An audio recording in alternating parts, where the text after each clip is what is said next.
స్థానిక పోరండి యుద్ధానికి సిద్ధం అంటున్నాయి. ఇంకా తాడో పేడో తేల్చుకుందామని రంగంలో దిగుతుంది. ఎందుకంటే జగన్మోహన్ రెడ్డి గారు కూడా ఫుల్ యాక్టివ్ మోడ్లోకి వచ్చేసారంటున్నారు. వరుస మీటింగులు పెడుతున్నారు, మీతోటే ఉంటామంటున్నారు, కొత్త యాప్ ఏదో పెట్టారు. మరొక వైపు ఈ ఎన్నికల్లో ముఖ్యంగా ఎక్కువగా నడుస్తున్న అంశం ఏంటంటే జనసేన ఏంటి పరిస్థితి. జనసేన ఎటు అడుగులు వేయిపోతున్నారు. అడుగులు మీన్స్ ఎన్ని తీసుకుంటారండి. ఆల్రెడీ అడుగులు వేశారు, సక్సెస్ఫుల్గానే ఇప్పుడు నడుస్తుంది. ఈసారైనా స్థానిక ఎన్నికల్లో పార్టీ కోసం నిలబడిన వారిని, మొదటి నుంచి జెండా మోసిన వాళ్ళకి ఎక్కువ ప్రయారిటీ ఇవ్వాలి అన్న దాని మీద చర్చ నడుస్తుంది. సరే, దీనికి సంబంధించి అయితే నాదెండ్ల మనోహర్ గారు కొన్ని వ్యాఖ్యలు చేశారు. దాని మీద సోషల్ మీడియాలో విపరీతంగా ట్రోల్స్ వస్తున్నాయి. కొంతమంది ప్లస్ ఉంటాయి, కొంతమంది మైనస్ ఉంటాయి. కానీ చాలామంది ఈ రకంగా మాట్లాడుతున్నారు ఏంటి అని చెప్పి జరుగుతున్న చర్చ నేపథ్యం. నాదెండ్ల గారు మాట్లాడడం వెనుకున్న ఆంతర్యం ఏంటి, అసలు నాదెండ్ల గారు ఏం మాట్లాడారు, ఇది ఏ రకంగా రిసీవ్ చేసుకుంటున్నారు జనసేన నాయకులు, వాళ్ళకి ఏం అర్థం అవుతుంది ఇందులో. ఒకసారి నాదెండ్ల గారు బయట ప్లే చేయండి.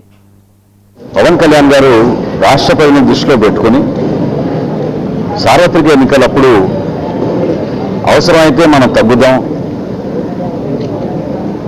ఏ ప్రాంతంలో మన అభ్యర్థులు ఉన్నారో పార్లమెంట్లో కానివ్వండి, శాసనసభలో కానివ్వండి,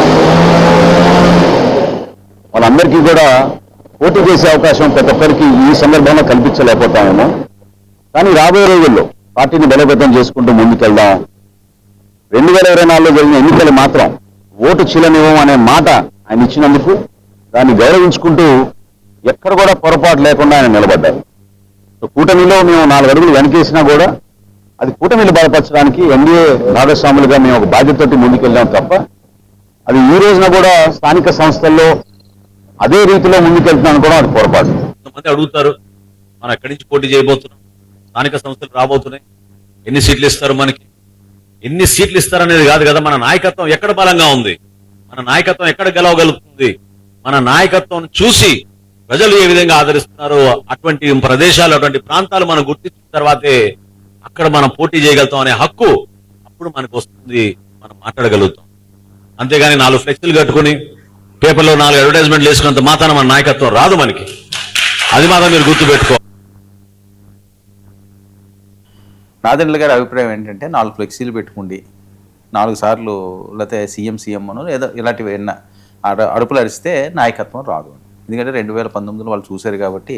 మరి దీని మీద ఎలాంటి స్పందనలు వస్తున్నాయి, దీన్ని ఏ రకంగా రిసీవ్ చేసుకుంటున్నారు, ఇంతకాలం మేము ఉన్నాం కదా, మాకు మరి ప్రయారిటీ ఇవ్వాలి కదా అని ఆశపడ్డంలో తప్పలేదు. ప్రతి రాజకీయ పార్టీ ఏం చేస్తారు, సోషల్ సర్వీస్ చేయడానికి ఎవరు ఉండరు, పదవులు తీసుకోవడానికి ఏదైనా వస్తుందని ఆశతోటే చేస్తారు. ఎవరో కొంతమంది ఉంటారేమో, అది అన్ని పార్టీలోనే ఉంటుంది. సరే, పవన్ కళ్యాణ్ గారి అభిమానం మీద ఆ ఎలక్షన్ టైంకి వచ్చి ఎంతో కొంత సర్వీస్ చేసి వెళ్ళిపోయిన వాళ్ళు ఉండొచ్చు. కాక ఆయన ఒక స్టార్ కాబట్టి చాలామంది అభిమానులు ఉంటారు కాబట్టి. కానీ మిగతా వాళ్ళందరూ పరిస్థితి అది కాదు కదా. చాలామంది చాలా ఇబ్బందులు పడి వాళ్ళు ఏవో ఆశలు ఉంటాయి, వాళ్ళ కోరికలు ఉంటాయి, అవి తీర్చుకుందామని చూస్తారు. ఈ రోజు కాబట్టి రేపన్నా వస్తుందని చూస్తారు. మనిషి ఆశది ఇది ఒక ఏమంటారు ప్యాకెట్ లాంటిది, ఇది కూడా రమ్మీ లాంటిదే. ఒకటి పోయిందనుకోండి మళ్ళీ గెలుస్తాం కదా ఎందుకు లేని మళ్ళీ పందెం కడతారు, మళ్ళీ ఇదో వ్యసనం అంతే. ఇది కూడా రాజకీయం కూడా ఒక వ్యసనం లాంటిదే, దానికి కోరికలు ఉంటాయి. మరి మనతో పాటు అక్షర సత్యం గారు ఉన్నారు. అక్షర సత్యం గారు అసలు ఏమనుకుంటున్నారు జనాలు, మరి ఈయన అభిప్రాయం ఏంటి, ఆయన మాట్లాడుతున్నారు. అక్షర సత్యం గారు సార్ నమస్కారం. సార్ నమస్తే అండి. నాదెండ్ల మనోహర్ గారు మాటలు నేను సోషల్ మీడియాలో చూస్తున్నాను మధ్యాహ్నం నుంచి. చాలా డిఫరెంట్గా ఏవో కథనాలు వస్తున్నాయి. సో మీరు ఎలా చూస్తారు దీన్ని? సార్, ఇక్కడ నిన్నటి నుంచి కూడా నాదెండ్ల మనోహర్ గారు ఇచ్చిన స్టేట్మెంట్ బాగా విపరీతంగా నెగిటివ్ గా ట్రోల్ అవుతుందండి. జనసేన నాయకుల్లో కానీ, జనసేన కార్యకర్తల్లో కానీ నైరాశ్యం, నిరాశను కలిగిస్తే వైసీపీ పార్టీ శ్రేణుల్లో కానీ, వైసీపీ అభిమానుల్లో కానీ ఉత్సాహాన్ని ఇచ్చింది. ఎందుకంటే జనసేన ట్రోల్ చేయడానికి మరొక మంచి అవకాశం దొరికిందండి. అసలు దీని బ్యాక్గ్రౌండ్కి వెళ్తే మిగిలిన పార్టీ కార్యకర్తలు వేరండి, జనసేన పార్టీ కార్యకర్తలు వేరు. మిగిలిన పార్టీలో డబ్బులు ఇస్తేనే పని చేస్తారో, ఇక్కడ తన సొంత డబ్బులు పెట్టుకుని మీరు అన్నట్టుగా జనసేన పార్టీ కోసం పనిచేసే వాళ్ళు కొన్ని లక్షల మంది ఉన్నారు. వీళ్ళందరూ కూడా అధికారంలోకి వచ్చిన తర్వాత, సార్ నా వాయిస్ నాకు వస్తుంది, పర్లేదు కదా? మాట్లాడండి. ఇప్పుడు అధికారంలోకి వచ్చిన తర్వాత వీళ్ళు ఏమనుకున్నారంటే పవన్ కళ్యాణ్ గారు ఎప్పుడు కనీసం 1 సంవత్సరంలో సీఎం అవుతారు అనుకున్నారు. సో అది కాదని తెలిసిపోయింది. రెండోది, ఈ పదవుల్లో కూడా అధికారంలోకి వచ్చిన తర్వాత 8% దాటి కూడా పదవులు రావట్లేదు. రెండోది గ్రామంలో ఏ పోలీస్ స్టేషన్కి వెళ్ళినా, ఏ ఎంఆర్ఓ ఆఫీస్కి వెళ్ళినా జనసేన పార్టీ నాయకులు అనేవాళ్ళు పట్టించుకోవట్లే. అధికారి మరి దేవుడు తెలుగుదేశం కూడా పట్టించుకోవట్లే. జనసేన ఏదో కడజాతి అన్నట్టుగా చూస్తున్నారు. ఇదంతా మరో పక్కన పవన్ కళ్యాణ్ గారు ఎవరిని కలవట్లే. ఈ జనసేన మనోహర్ గారు కానీ, హరిప్రసాద్ గారు కానీ, పెద్ద నాయకులు ఎవరు కూడా వీళ్ళు బాధలు వినటం లేదు, పార్టీ ఆఫీసులోకి రానివ్వటంలే. ఈ అన్ని బాధలతోటి నిరాశ నిస్పృహలతో ఉన్న టైంలో అది వైసీపీ యొక్క అతి వల్ల అయితేనే, వైసీపీలో మోర్కట్టు వల్ల అయితేనే పవన్ కళ్యాణ్ గారిని, లేకపోతే పవన్ కళ్యాణ్ గారి సంబంధిత కొన్ని సామాజిక వర్గాన్ని విపరీతంగా టార్గెట్ చేసి ట్రోల్ చేయడంతో జనసేనలో ఉన్న అందరూ కూడా యాక్టివేట్ అయిపోయారండి. ఒక ఉత్సాహం వచ్చింది, సరికొత్త ఉత్సాహం. దానికి తోడు కమిటీలు వేస్తున్నారు, పగడ్బందీగా వేస్తున్నారు, అందరికీ న్యాయం జరుగుతుంది. ఈ పవన్ కళ్యాణ్ గారు చుట్టూ ఉన్న వాళ్ళు అర్థంలో లేకుండా పవన్ కళ్యాణ్ గారి ద్వారా వస్తుందని ఉత్సాహం అయిన సమయంలో నాదెండ్ల మనోహర్ నిన్న స్టేట్మెంట్ ఇచ్చి, అరే పార్టీ డెవలప్ అవుతున్నదన్న సందర్భంలో మళ్ళీ నీళ్లు చల్లుతున్నారు. ఈ గత 10 సంవత్సరాల నుంచి నాదెండ్ల మనోహర్ గారు ఇలాగే పార్టీ నీరు చేస్తున్నారు, పార్టీని ఎదగనివ్వటం లేదు. ఆయన ఎందుకు ఎదగనివ్వరండి? కాదు, అప్పుడు ఆయన ఎదగనివ్వకపోవడానికి ఏముంటుంది? పవన్ కళ్యాణ్ గారు సార్ నన్ను చెప్పనివ్వండి అని ఈ జనసేన నాయకులు కానీ, నా మాట కాదండి, జనసేన నాయకులు కానీ, జనసేన పార్టీ కేటర్ కానీ భావిస్తుంది. ఇప్పుడు ఎందుకంటే సార్ ఏ పార్టీ నాయకుడైనా సరే, ఇప్పుడు మన అమ్మాయి ఉందండి, పెళ్లి చేద్దాం అన్నప్పుడు మా అమ్మాయి బాగోదండి, మా అమ్మాయి నల్లగా ఉంటుందండి, భర్తను కొడతాదండి, అత్తమామలు పుడుతుందండి అంటే ఎవడన్నా పెళ్లి చేసుకుంటాడా? అలాగే పార్టీలో బలం ఉన్నా లేకపోయినా పైకి చెప్పుకున్న అనుకోవాల మధ్య చెప్పుకోండి, కానీ బయటికి చెప్పినప్పుడు మా పార్టీ బెంకంగా చెప్పుకోవాలి, మా పార్టీకి ఎంత బలం ఉంది, అంత బలం ఉంది. ఇది అధికారంలోకి వచ్చిన తర్వాత అసలు పొత్తి లేకుండానే ఒక 80 సీట్లలో మేము గట్టిగా పోటీ ఇవ్వగలం. పొత్తు వచ్చిన ఇంకా బలం పెరిగింది. మాకెంత ఇవ్వాలని political affairs committee chairman Nadendla Manohar గారు లాంటి పెద్దలు అనాలి, కానీ మా పార్టీ బలం లేదు. 12 సంవత్సరాలు అయినా బలం లేకపోతే ఎట్లా సార్? ఇప్పుడు 2024లో 14% వచ్చింది సార్, 24-23 సీట్లు అంటూ ఇప్పుడు 15% అని ఆంధ్రజ్యోతిలో వచ్చింది. ఆంధ్రజ్యోతి భారత రాజ్యాంగం లాంటి పాలిటిక్స్ ఏపీకి వాళ్ళు ఏం చెప్తే జరుగుతుంది అని నమ్ముతున్నారు. నేను అనడం కాదండి. అంటే 15% అంటే 2 years లో 1% పెరిగిందా? అంటే జనసేన పార్టీ సంవత్సరానికి 0.5% పెరుగుతుందా? ఇలాగైతే 30% రావడానికి 30 years పడుతుంది సార్. పార్టీ పెరగలేదా అంటే ఏంటంటే తర్వాత ఎక్కడ బలం ఉంటే అక్కడ పోటీ చేస్తారా? ఒంటరిగా పోటీ చేసేప్పుడు ఎక్కడ బలం ఉంటే అక్కడ పోటీ చేస్తారు. ఓకే, పొత్తులో ఉన్నప్పుడు ఎక్కడ బలం ఉంటే అక్కడ పోటీ చేయడం సార్. అసలు పొత్తులు అంటే అర్థం ఏంటో తెలుసా సార్? ఇప్పుడు తెలుగుదేశానికి బలం లేకపోవడం, కొన్ని చోట్ల బలం లేకపోవడం వల్లే మనతో పొత్తు పెట్టుకుంది, మన మీద ప్రేమతో కాదండి. అలాగే పవన్ కళ్యాణ్ గారు కూడా జనసేనకి బలం లేదు కాబట్టి తెలుగుదేశంతో పొత్తు పెట్టుకున్నారు, అంటే కానీ ప్రేమ కాదండి. సో మా బలం ఎంత ఉంది, మాకు ఇంత పర్సెంటేజ్ ఇవ్వండి, 30% ఇవ్వండి, లేకపోతే 5% ఇవ్వండి, లేకపోతే 40% ఇవ్వండి, మా ఇష్టం, మా ప్రాంతం మాకు కావాల్సిన సీట్లు ఇయ్యి. ఒక 5% అటు ఇటు ఉండొచ్చు, మనం ఒక ఊరు అడగచ్చు, ఇవ్వలేకపోవచ్చు. అక్కడ పోటీ చేయాలి కానీ అక్కడ నాయకులు తయారు చేయాలి. కానీ ఎలక్షన్ ముందు వచ్చి, ఎలక్షన్ అయిపోయిన నిద్రపోయి, ఎలక్షన్ ముందు వచ్చి మాకు బలం లేదు, ఎక్కడ బలం ఉంటే అక్కడ పోటీ చేస్తాం, ఎక్కడ నాయకుడు ఉంటే అక్కడ పోటీ చేస్తాం అంటే ఎట్లాగంటే మీకు ఎప్పుడు నాయకుల దగ్గర అవుతారని మనకి ఏదో పదవులు ఇచ్చి వాళ్ళకి ఏదో 4 రూపాయలు వచ్చి ఆదాయం చూపించి లేదో ఎదిగే అవకాశం చూపిస్తాను కదా నాయకులు అయ్యేది. పంచాయతీలో జనసేన బలం లేకపోతే రేపు పొద్దున పార్టీ జెండా మూసి కూడా ఎవరండి గ్రామ స్థాయిలో అనేది నాదెండ్ల మనోహర్ గారు లాంటి పెద్దలకు తెలియదు కాదు. పొలిటికల్ అఫైర్స్ కమిటీ చైర్మన్ అయినా పార్టీని నీడిగా మాటలు, అది ఉద్దేశం ఏదైనా అవ్వచ్చు, పార్టీ బలం లేదనే అందం మాత్రం ముమ్మాటికి తప్పండి. మా పార్టీ బలం ఉంది, మా పార్టీ బలం పెరిగింది, ఇదిగో మాకు 2% సీట్లు కావాలి, మా కార్యకర్తలు ఇప్పుడుగా మోసపోయారు, అన్యాయం జరిగింది, వాళ్ళకి న్యాయం జరగాలని చెప్పాలి. మరొక పక్కన పవన్ కళ్యాణ్ గారు టార్గెట్ చేస్తున్న వైసీపీ లాంటి వాళ్ళ మీద కూడా స్టేట్మెంట్లు ఇవ్వాలి. స్టేట్మెంట్లు ఇవ్వకుండా ఓన్లీ పార్టీ నీరుగా స్టేట్మెంట్లు ఇవ్వడం వల్ల పార్టీ అనుమానాలు వ్యక్తం చేస్తుంది, పార్టీ నైరాశ్యంలోకి వెళ్ళిపోతుంది అని గ్రౌండ్ రిపోర్ట్ తీసి మీ ద్వారా చెప్తున్నాను పవన్ కళ్యాణ్ గారికి, అంతేగాని నా సొంత అభిప్రాయం కాదండి. ఓకే ఓకే సచిన్ గారు, చూద్దాం మరి ఏం జరుగుతుంది, ఇది ఎటువైపు వెళ్తున్నది. థ్యాంక్ యూ అండి, thank you so much. Sir ఒక్క నిమిషం సార్, చివరిగా పార్టీని ఉత్సాహపరిచే మాటలు చెప్పాలి కానీ మనోహర్ గారు కానీ, హరిప్రసాద్ గారు కానీ, లేదా మరొకరు కానీ, పవన్ కళ్యాణ్ గారు ఉన్న చుట్టూ ఉన్న పెద్దలు పార్టీని ఉత్సాహపరిచే మాటలు మాట్లాడాలి, కేటర్ని పెంచే మాటలు మాట్లాడాలి తప్ప మనకు బలం లేదు అని పార్టీ నీరుగా చేసే పవన్ కళ్యాణ్ గారి త్యాగాల్ని, పవన్ కళ్యాణ్ గారి కష్టాల్ని చంపేసే మాటలు మాట్లాడడం పార్టీకి మంచిది కాదు, పవన్ కళ్యాణ్ గారికి మంచిది కాదు, పార్టీ మీద ఎదుగుతున్న నాయకులకు కూడా మంచిది కాదు, పార్టీని నమ్ముకున్న క్యాడర్ కూడా మంచిది కాదు సార్. వైసీపీకి అనవసరంగా అవకాశం ఇచ్చిన వాళ్ళు అవుతాయి ఈ మాటలండి. ఓకే, రైట్ అండి, థ్యాంక్ యూ సార్. ఇక మరో అంశానికి వెళ్తే జగన్మోహన్ రెడ్డి గారి యాప్ అస్త్రం, అసలు మెసేజ్ ఏంటి, ఇది ఎంతవరకు వర్కౌట్ అవుతుంది? ఎన్నికల ముందు ఒక యాప్ ఇవ్వడం, వాళ్ళు రెడ్ బుక్ అన్నారు, వీళ్ళు డిజిటల్ బుక్ అంటున్నారు, ఇప్పుడు యాప్ వచ్చింది, నెక్స్ట్ ఏం వస్తుంది? ఇక స్థానిక పోరు, నేను ముందుగా చెప్పినట్లుగా ఎవరికి వాళ్ళు లోకల్ బాడీ ఎన్నికలకు రెడీ అవుతున్నారు. ఈసారి చాలా ఆసక్తికరంగా జరగనుంది ఈ ఫైట్. అయితే జనసేనలో ఆశలు, అదే నారాయణ మనోహర్ గారు మాట్లాడిన అంశం కూడా అది కూడా వైరల్ అవుతున్నాయి. చర్చిద్దాం ఇవన్నీ కూడా. అమరావతి పాలిటిక్స్ ఇంకెన్నాళ్ళు, అసలు అమరావతిలో ఏం జరుగుతుంది, ఈ విషయాలన్నీ చర్చిద్దాం. నేను ప్రైమ్ డిబేట్లో మనతో పాటుగా చర్చలో పాల్గొంటున్నారు కారుమూరి వెంకటరెడ్డి గారు, వైసీపీ అధికార ప్రతినిధి, మనతో పాటుగా లైవ్లో అందుబాటులోకి వచ్చారు. అలాగే బండారు వంశీ గారు, టీడీపీ అధికార ప్రతినిధి కూడా మనతో పాటుగా లైవ్లో జాయిన్ అయ్యారు. కీర్తన గారు, జనసేన అధికార ప్రతినిధి కూడా మనతో పాటుగా లైవ్లోకి అందుబాటులోకి వచ్చారు. ముందుగా వంశీ. వర్మ గారు, good evening. Very good evening. ఏంటి 2.0 లోకల్ వార్ సిద్ధంగా ఉన్నారా? వర్మ గారు, గుడ్ ఈవినింగ్ మీకు, వెంకటరెడ్డి గారికి, కీర్తన గారికి, ప్రేక్షకులందరికీ కూడా. సార్, మేము మీకు గత 10 రోజుల క్రితం ఎప్పుడో చెప్పాం, జూలై 2వ తారీఖు అనుకుంటా, ఓ 15 రోజులు అవుద్దేమో, జగన్మోహన్ రెడ్డి గారు ప్రెస్ మీట్ పెట్టేసి 2029లో మా ఎలక్షన్ స్టాండ్ మాది మావిగన్ను, మీది అమరావతి అని చెప్పారు కదా. అప్పుడే చెప్పాం, త్వరలో స్థానిక సంస్థల ఎన్నికలు వస్తాయి, 2029 దాకా అవసరంలా, అప్పుడే చూపిస్తాం మావిగన్న అమరావతి అనేది, అప్పుడే చూపిస్తామని చెప్పేసి జగన్మోహన్ రెడ్డి గారు ఏ రోజైతే ప్రెస్ మీట్ పెట్టారో మేము అప్పుడే చెప్పాం, సిద్ధంగా ఉన్నాం. మరి స్థానిక సంస్థల ఎన్నికల్లో మరి ఏంటనేది, ఆ ఎన్నికలకు మేము సిద్ధంగా ఉన్నాం. వైఎస్ఆర్ కాంగ్రెస్ పార్టీ అలాగే మరి వారు చేస్తున్నటువంటి ఏ అయినా కానీ, ఇక మరి ఆ స్టాండ్ ఏదో 2.0 కూడా సిద్ధంగా ఉన్నారా? ఏమండి 2.0 కూడా సిద్ధంగా ఉన్నారా? అర్థం కాల, ఏమన్నారు? 2.0 కూడా సిద్ధంగా ఉన్నారా?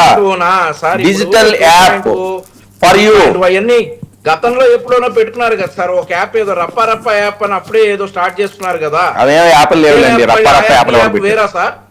రప్ప యాప్ ఎవరు పెట్టారు? వీళ్ళే కదా సార్. అప్పట్లో ఏదో యాప్ పెడతామంటే వాళ్ళ పేరు ఏదో సజెస్ట్ చేయమని చెప్పి మీరే అన్నారు. మేము ఇదే డిబేట్ లో చెప్పినట్టు కీర్తన గారు కూడా ఉన్నారు, రప్ప అని పెట్టుకోమన్నాడు సార్.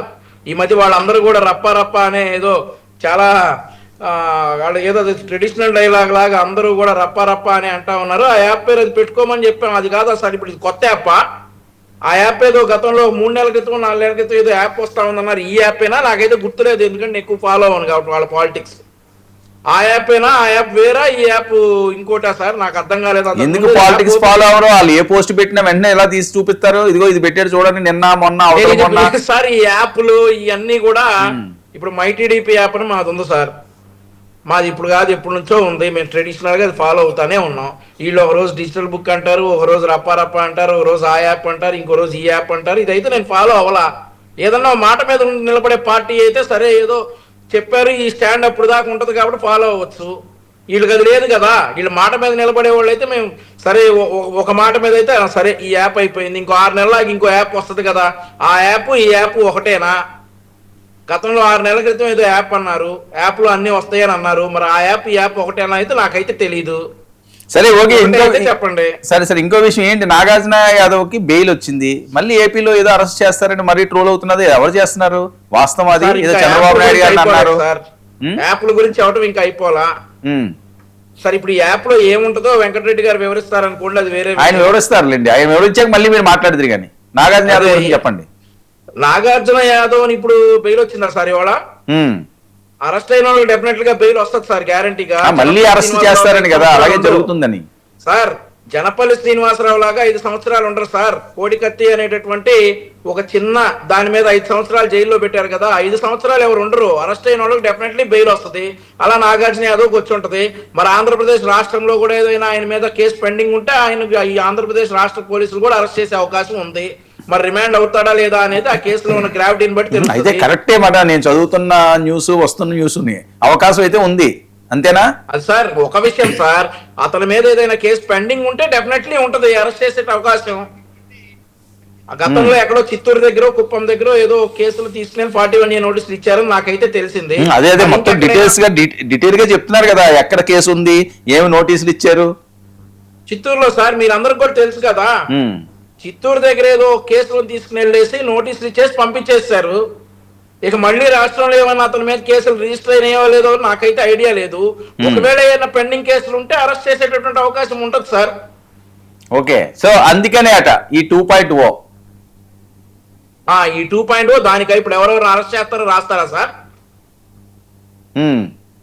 ఓకే, రాసుకోమనండి సార్, తప్పే ఉంది. ఎవరెవరిని అరెస్ట్ చేస్తారో రాసుకోమనండి, ఏమేం చేస్తారో రాసుకోమనండి.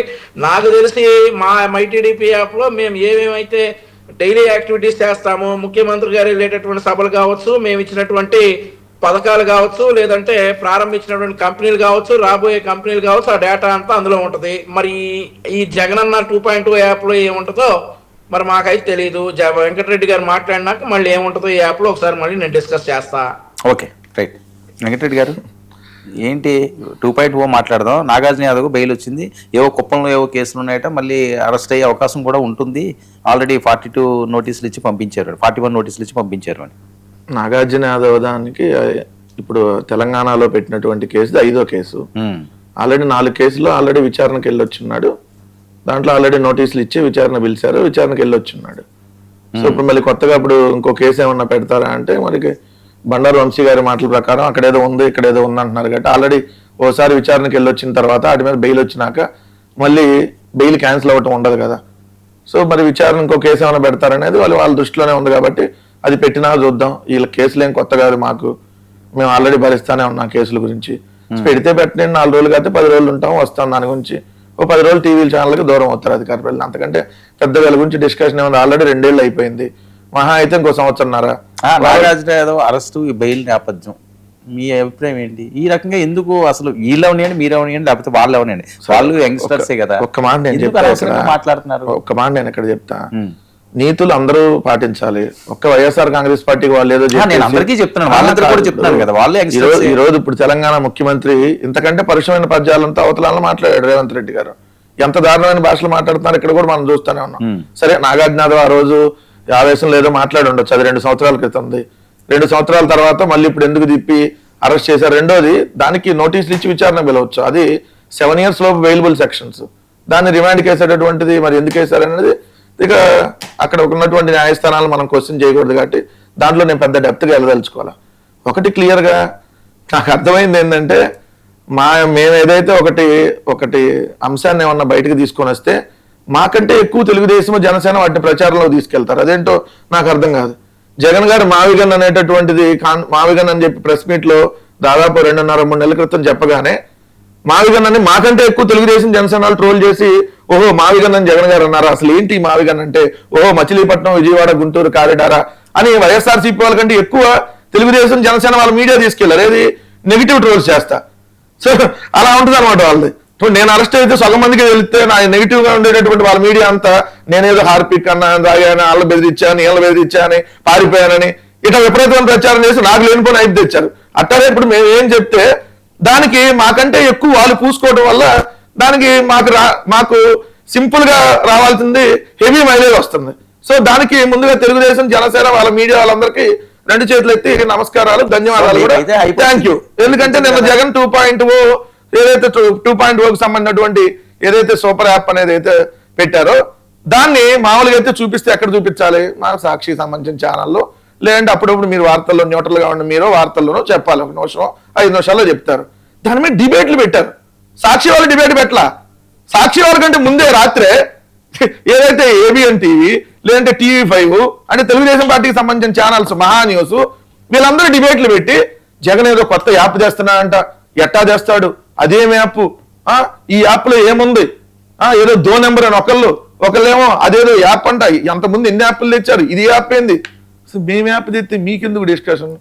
అది జగన్ 2.0 సూపర్ యాప్ అనేది మా పేరుతో, జగన్ గారి పేరుతో ఏదైతే రేపొద్దున ఒకసారి అధికారంలోకి వచ్చినా రెండోసారి రేపొద్దున అధికారంలోకి రాబోతున్నాం కాబట్టి 2.0 సూపర్ యాప్ అనేది మేము పెట్టుకున్న యాప్. ఒకవేళ మీకు అంత ఇంట్రెస్ట్ ఉంటే ఏముంది దాంట్లో అని అడుగుతున్నారు కదా.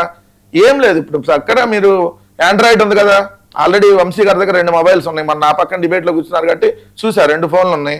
ఒక ఫోన్ లో జూమ్ లో కనెక్ట్ అయ్యి ఉంటారు కాబట్టి ఇంకో ఫోన్ లోకి వెళ్ళి ప్లే స్టోర్ లోకి వెళ్ళి ఏదైతే మీరు యాప్ కొట్టేస్తే వచ్చేసిద్ది, దాంట్లో మీ మొబైల్ నెంబర్ కడితే ఓటీపీ వచ్చింది. సింపుల్. దాంట్లో ఏముందంటే ఫేస్బుక్, ఇన్స్టాగ్రామ్, ఎక్స్ అంటే ట్విట్టర్, వీటిలో మనం ఎలా పోస్టులు పెడుతున్నామో అలా మీరు కూడా పెట్టచ్చు. కావాలంటే మీరు కూడా ఏమన్నా పోస్టులు నెగిటివ్ పెట్టాలంటే మీరు పెట్టచ్చు. సో మా దగ్గర ఏమున్నాయి అనేది up to date information, YSR Congress party activity ఏం జరుగుతుందని ఇన్ఫర్మేషన్. ఇంకొక ఫర్దర్ రేపొద్దున కాదు మీరు బాధితులు అయ్యారనుకోండి ఈ ప్రభుత్వంలో, కీర్తన గారు కూడా భవిష్యత్తులో బాధితురాలు అవ్వచ్చేమో, అయితే ఆమె కూడా దాంట్లోకి వెళ్ళి ఇన్స్టాల్ చేసి ఏదైతే యాప్ లో అయితే నేను ఇలా జనసేన వాళ్ళ వల్ల ఇబ్బందులు పడుతున్నాను దాంట్లో పెట్టింది అనుకోండి, ఖచ్చితంగా మీకు కూడా సపోర్ట్కి వస్తాం, ఏం కాదమ్మా. ఎందుకంటే వాళ్ళు నవ్వుతున్నారు కదా, మిగతా పార్టీలకు కూడా ఎవరైనా ఎవరైనా దాంట్లోకి రావచ్చు. ఎవరైతే ఈ ప్రభుత్వాన్ని వ్యతిరేకిస్తున్నారు, ఈ ప్రభుత్వంలో బాధితులుగా ఉన్నారు, వంశీ గారు మీరు మాట్లాడుతారు కానీ ఎవరైతే ఈ ప్రభుత్వంలో బాధితులుగా ఉన్నారో వాళ్ళు కూడా దాంట్లోకి వచ్చి ఇదిగోండి మా సమస్య ఇదని చెప్పొచ్చు. ఎవరి మీద అక్రమంగా కేసులు పెట్టారనుకోండి, టక్కన మీరు యాప్ లోకి ఇన్స్టాల్ చేసి మీరు పోస్ట్ పెడితే మాకు అక్కడ డిస్ప్లే అయ్యిద్ది, ఆటోమేటిక్ గా మీకు అక్కడ ఉన్నటువంటి వాళ్ళందరికీ రీచ్ అయ్యింది కాబట్టి అక్కడ లోకల్ లీడర్లు వస్తారు, మీకు సపోర్ట్ గా అండగా నిలబడతారు. వైఎస్ఆర్ కాంగ్రెస్ పార్టీ అండగా ఉంటుంది మీకు. ఎందుకంటే పాప ఆయన కొద్దిగా దూరంలోనే చిలకలూరుపేట ఉంది, ఎందుకంటే మా ఇద్దరు పక్క నియోజకవర్గాలే ఏదైతే వంశీ గారిది. సో ఆయన కొద్దిగా పక్కకి వెళ్తే చిలకలూరుపేట ఉంది. పాప ఆయన కోసం జెండాలు ఊపి తిరిగి ఏదైతే దాదాపు తెలిసి ₹1 కోటి ఆయన ఖర్చు పెట్టుకుంటాడేమో, ఖర్చు పెట్టి ఉండొచ్చు. మురళి అనేటటువంటి టీడీపీ ఎన్ఆర్ఐ చిలకలూరుపేట, అతను బాధితుడు ఈ ప్రభుత్వంలో, అతను కూడా వచ్చి జగన్ గారిని కలిశారు. పాపం జనసేనకి భుజాలు మోసినటువంటి ఫ్యామిలీ ఉంది, ఎవరైతే సాయి కృష్ణ వాళ్ళ మేనమావలు ఇద్దరు, వాళ్ళు బాధితులు ఈ ప్రభుత్వంలో. సో వాళ్ళు కూడా వచ్చి జగన్ గారిని వాళ్ళ ఇంటికి వెళ్ళి కలిసి వచ్చారు. సో అలా ఎవరైనా ఒకవేళ రేపొద్దున వంశీ గారికి అది రాకూడదని కోరుకుంటున్నా, ఎందుకంటే ఆయన ఏమైనా కొద్దిగా ముందుకెళ్తా అన్నాడు అనుకోండి, వాళ్ళ దగ్గర నుంచే వ్యతిరేక స్టార్ట్ అయ్యి వంశీ వెనక దొక్కాలని దొరుకుతారు కాబట్టి అలా రాకూడదు అనుకుంటున్నా, ఎదగాలని కోరుకుంటున్నా కాబట్టి ఒకవేళ అట్లా ఏమన్నా వచ్చినా మీకు ఇబ్బందులు వచ్చి మీ వాళ్ళు మీ మీద కేసు పెట్టినా, సో మీరైనా వెళ్ళి ఇన్స్టాల్ చేసి మాకు ఇదిగోండి నేను తెలుగుదేశాన్ని అధికార ప్రతినిధిగా ఇన్ని రోజులుగా మాట్లాడున్నాను, నా మీద కూడా ఎట్లా చేశారన్నా మీకు కూడా అండగా నిలబడుతుంది జగన్ 2.0 సూపర్ యాప్. ఇంకేమన్నా కావాలంటే ఒకసారి ఇన్స్టాల్ చేసుకొని చూస్తే ఇంకా పూర్తిగా మీకు సంబంధించినటువంటి ఏదైతే దాంట్లో ఏమేమి ఉన్నాయనే ఇన్ఫర్మేషన్ వచ్చింది. సో ఎందుకు అది పెట్టాల్సి వచ్చింది అనేది కూడా క్లియర్ గా చెప్తాను సార్. ఈ రోజు ఉన్న పరిస్థితుల్లో YSR Congress party official Facebook page ని బ్లాక్ చేశారు. దాదాపు 15-20 రోజుల తర్వాత సార్ ఇక్కడ నుంచి పైకి కంప్లైంట్లు పెట్టించి వాళ్ళకు ఉన్నటువంటి ఇప్పుడు నా నెంబర్ ఆఫ్ వీడియోస్ ఇప్పుడు మీ దగ్గర అమరావతి చెప్తాను పెడుతున్నారు సార్, చేశారు అట్లా. లేదంటే ఒక పార్టీకి సంబంధించిన వితౌట్ మెయిల్ నో సార్. ఒకటి ఇప్పుడు మీ 99 బ్లాక్ చేయాలంటే మీకు 99 ని ఏమని బ్లాక్ చేస్తారు, మీకు కనీసం మెయిల్ రావాలా, లేదంటే ఒక స్ట్రైకులు పడాలా, ఫైట్ చేయొచ్చు కదా. చేసాం, ఆల్రెడీ వచ్చింది మాకు ఫేస్బుక్ పేజ్ కొన్ని రోజులు 15 రోజులు దాదాపుగా ఆగిపోయింది, మళ్ళీ మేము లీగల్ ద్వారా వెళ్ళి తెచ్చుకున్నాం. అలానే ఫస్ట్ ఇన్స్టాగ్రామ్ పేజ్ ఆపేశారు, దాన్ని తెచ్చుకున్నాం. నా అయితే ఒక 50 వీడియోలు పైగా ఇప్పుడు డిలీట్ చేసి ఉంటారు, అది సొంత నా పేజ్ లో. నేను మాట్లాడి ఓవరాల్ గా ఒక 300 నుంచి 400 వీడియోలు ఆల్రెడీ హైప్ చేశారు కదండి వాళ్ళు. ఎందుకు ఏ వీడియోలు డిలీట్ చేశారు? అమరావతిలో సచివాలయంలో కేవలం అద్దాలకి పెట్టడానికి 2,500 కోట్లు అవుతుంది, హైకోర్టు సుందరీకరణకు 500 కోట్లు అవుతుంది, ఏదైతే అమరావతిలో కేంద్ర ప్రభుత్వం కట్టేటటువంటి ఏదైతే బిల్డింగ్లకి చదరపు అడుక్కి 4,747 రూపాయలు అవుతుంటే రాష్ట్ర ప్రభుత్వం చంద్రబాబు నాయుడు గారు 20,000 ఖర్చు పెడుతున్నారు అని విత్ ప్రూఫ్స్ తో చూపిస్తే డిలీట్ చేస్తున్నారు. ఇదే జగన్ 2.0 సూపర్ యాప్ లో డిలీట్ చేయడానికి ఉండదు వాళ్ళు. సో మాకు ఇన్ఫార్మ్ చేసి డిలీట్ చేయాలంటే మాకు ఇన్ఫార్మ్ ఇప్పుడు వాళ్ళు ఫేస్బుక్ ద్వారా డిలీట్ చేశారు, లేదంటే యూట్యూబ్ ద్వారా డిలీట్ చేస్తారు. ఇప్పుడు యాప్ లో జగన్ గారి 2.0 యాప్ కి ఇన్ఫార్మ్ చేసి ఇదిగోండి మీ నుంచి ఏమైనా కంప్లైంట్లు వచ్చినాయంటే మా దగ్గర నుంచి వివరం తీసుకొని మాత్రమే డిలీట్ చేయాలి. ఓకే, అది దీనికి సంబంధించినటువంటి ఇన్ఫర్మేషన్. నాగార్జున మీకు చాలా మిత్రులు కాబట్టి సింపుల్ గా ఒక క్వశ్చన్, మళ్ళీ అరెస్ట్ అన్నది జరిగే ఛాన్స్ ఉందా మీ అనుమానం? ఛాన్స్ ఉందనే అనుకుంటున్నాను నేనైతే. అవునా? ఎందుకంటే వాళ్ళు ఆల్రెడీ వేరే అన్ని వీడియోలు పాత అన్ని ట్రోల్ చేస్తున్నారు కదా. మేము అధికారంలో ఉన్నప్పుడు ఇప్పుడు నాగార్జున ప్రెస్ మీట్ లో చంద్రబాబు నాయుడు గారిని మాట్లాడి, ఇప్పుడు పోసాని కృష్ణమురళి గారు మాట్లాడింది ఎప్పుడు 2017లో మాట్లాడాడు, ఏది నంది అవార్డ్స్ ని కమ్మ అవార్డ్స్ అని. ఆయన అరెస్ట్ చేసింది ఎప్పుడు 2024లో అరెస్ట్ చేశారు, ఏది 2017లో మాట్లాడితే, అంటే ఎన్ని సంవత్సరాల తర్వాత చూడండి. సో వాళ్ళు అరెస్ట్ చేయాలనుకుంటే ఎప్పుడైనా అరెస్ట్ చేస్తారు. సో దానికి మెంటల్ గా ప్రిపేర్ అయ్యాను. అరెస్ట్ అయితే ఆయన అన్నారు కదా బెయిల్ వచ్చిద్దని, సో ఇవాళ అయితే రేపు బెయిల్ వచ్చింది, రేపు అయితే 14 రోజుల తర్వాత వస్తుంది, మళ్ళీ లేకపోతే ఇంకో 14 అయితే 28 రోజుల తర్వాత వస్తుంది. దాని గురించి ఎక్కడ డిస్కషన్ లేదు. ఇప్పుడు ఆయన యాప్ గురించి అడిగారు కాబట్టి ఇది చెప్పారు. నెక్స్ట్ స్థానిక సంస్థల ఎన్నికల మీద వెళ్దాం. Right, okay. కీర్తన గారు. సార్ వర్మ గారు ఒక్క నిమిషం అండి. ఎన్ని నిమిషాలు అయిపోయింది? ఇంకా ఒక నిమిషం ఉందా?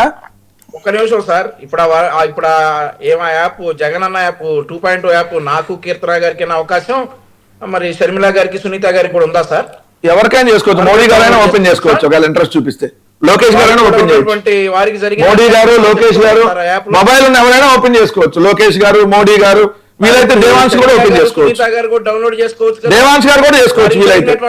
లేదంటే హెరిటేజ్ లో ఉన్న వాళ్ళు కూడా ఓపెన్ చేసుకోవచ్చు. ఓకే ఓకే అదే సార్, వారి ఎవరైనా చేసుకోవచ్చు. కూడా చెప్పుకోవచ్చు కదా. మరి ఇంకో డౌట్ ఉంది సార్, ఇప్పుడు ఏ పడితే యాప్లు డౌన్లోడ్ చేస్తే అకౌంట్లు ఖాళీ అవుతున్నాయట, బ్యాంక్ బ్యాలెన్స్లు.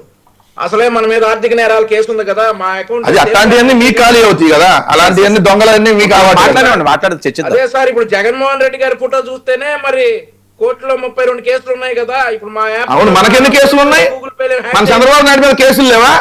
ఏమైనా తీర్థ ప్రసాదాలు ఉన్నాయా?